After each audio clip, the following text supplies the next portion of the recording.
Chargers fans, buckle up, because today is one of those days nobody saw coming. One of the most criticized names on the roster just had his future decided, and the decision might catch a lot of people off guard. On top of that, the Chargers just brought in a new piece for a key position. But the real question is, does this move actually fix our problems? Stick with me until the end, because every detail in these updates could shape the Chargers' destiny in 2025. The Chargers have already made some big cuts this offseason, including a major move that sent Joey Bosa to another team. But there was another name floating around as a potential cut, a player many thought was on his way out of Los Angeles. His 2024 performance didn't justify his hefty salary, and with a new addition to the roster, his fate seemed sealed. With a $9.25 million contract and a potential $6.75 million cap savings, if cut, the math was simple. The Chargers were in the market to upgrade their offensive line,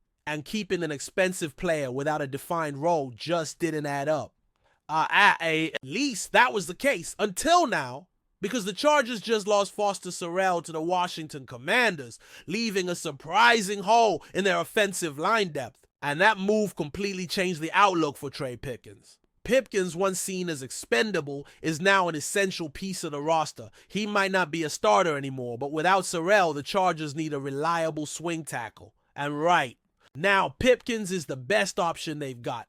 He's been in this role before and can play on either side of the line if injuries strike. Jim Harbaugh has always valued versatility in offensive linemen, and letting Pipkins go could create a bigger problem than the cap savings would solve. Now, let's be real. Paying $9.25 million for a backup is a steep price. But in this situation, does it make sense? If the Chargers had a top-tier free agent lined up to take that spot, cutting him would be a no-brainer, but with no clear upgrades available and enough cap space for other moves, keeping Pipkins around for 2025 seems like the right call.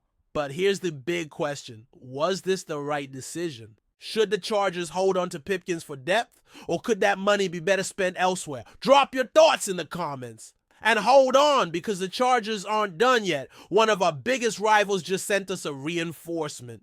The Chargers are making moves, and his latest addition caught a lot of people off guard. The team needed to bolster the offensive line, and they went looking for experience in an unexpected place: the roster of their biggest rival. That's right, our newest Charger spent 6 seasons with the Las Vegas Raiders, playing a key role in one of the most physical offenses in the league. He's protected quarterbacks, paved the way for running backs, and has plenty of experience in the AFC West. And now, he's wearing our colors. Andre James is the new center for the Los Angeles Chargers. James steps in to fill a critical gap on the offensive line, taking over the role once held by Corey Linsley. Since 2021, he's been the Raiders' starting center, logging 61 games, and helping Josh Jacobs lead the league in rushing yards in 2022.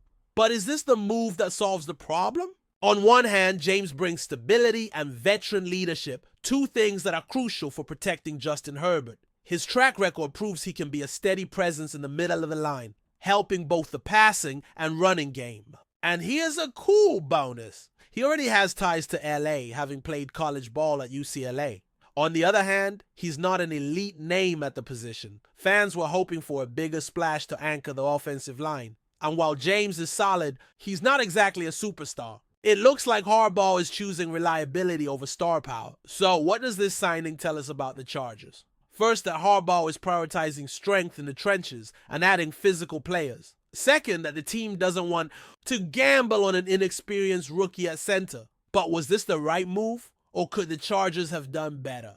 Does James have what it takes to protect Herbert and stabilize the offense? Let's hear your take in the comments. Chargers fans, after all these moves, what can we expect this season? The team is making strategic additions, beefing up the offensive line, and ensuring solid depth. But are these the kind of moves that will push the Chargers to the playoffs? Or is there still a big splash needed to make this team a real contender? Now it's your turn. Should Pipkins have been cut? Was Andre James the right signing? Let's get the conversation going in the comments. And if you haven't already, now's the time to hit that like button and subscribe. Stay locked in. This season is shaping up to be a wild ride. Let's go, Bolts!